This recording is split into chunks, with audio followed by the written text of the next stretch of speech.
Hi guys! So dalang ko naman kayo sa lugar kung saan madalas kami pumupunta ni Alex after ng kindergarten niya.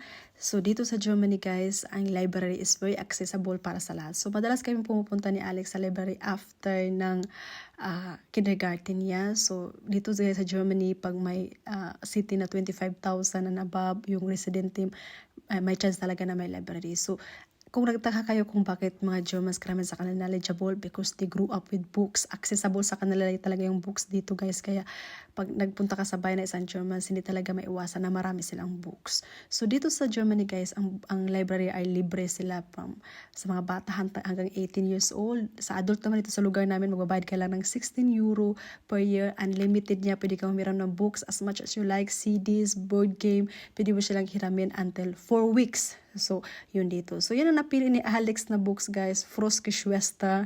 So, ibig sabihin, Frost is frog.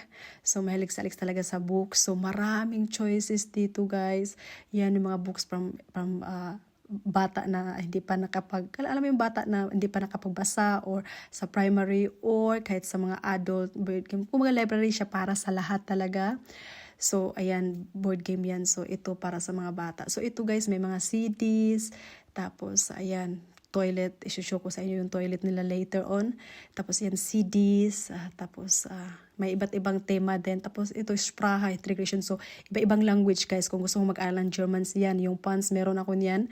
So, pwede kang mag-aral dito. Pwede kang mag-stay dito kahit tourist ka, pwede kang pumasok sa library dito ng libre talaga. So, kung gusto mo lang humiram ng books, kaya kailangan mo or mga board game, kailangan mo magkumuha ng library card. So, dito yung toilet, guys, pinakita ko sana sa inyo.